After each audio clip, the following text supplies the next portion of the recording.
Hey guys, welcome to the first universe tutorial. Today, I'll be teaching you how to make a star, just like this one here.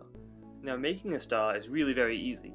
It only takes about 10 million years, and you can just make it with some hydrogen gas and space-time, stuff that you probably have just lying around. I actually make my hadrons from scratch, but that's a topic for another video. You only need hydrogen for this recipe, which is equal amounts protons and electrons. You can mix in helium too, but using mostly hydrogen improves the texture of your star. Now this recipe is really one of those things which makes itself. Each atom has a little gravity which helps bind the whole star together. Don't add too much hydrogen though, otherwise your star will burn out quickly and explode. I like to use, about a few million pentatons. You have to gently shape the gas into a ball, like so. You want it to be dense, otherwise it'll fall apart. Now you'll find that the gas starts getting warmer. This is perfectly normal, you just have to keep on adding hydrogen.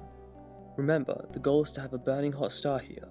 If you don't add enough mass, you'll end up with something like this, which we call a brown dwarf. We're going for that silky smooth plasma texture, where electrons and protons are moving around freely. If you're doing it right, you'll reach a critical point where fusion will start happening, and hydrogen will start turning into helium. You'll know it when you see it, so don't try to rush. This takes quite a bit of time, because photons take about 100,000 years to escape from the star's core. And voila, you have a star. Now I'm just going to let this sit for a few million years. Keep in mind, the more mass there is, the faster and brighter it'll burn.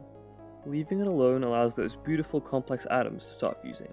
First hydrogen into helium, then oxygen and carbon that can create more energy. If you start making iron, you may have gone too far. You'll notice that as the star fuses heavy elements, it starts to rise and get larger. This is perfectly normal. This just means that it's reaching the end of its life and it'll start to shed those outer layers. If it explodes, you may have added too much mass. Don't throw your supernovae away though. Those heavier elements are amazing for creating planets, which I'll show you how to do in another video. I always use my leftover nebulae to make some smaller planets and stars. Once your star dies, you'll be left with a white dwarf, neutron star, maybe even a black hole. Star cores are super dense and not really that useful. I prefer using metric units, so 1 tablespoon of neutron star is around 810 trillion kilograms. That's really dense and not really fun to eat. So yeah, that's how you make a star. Now I prefer smaller stars because they're more stable and they make it easier for other projects such as life.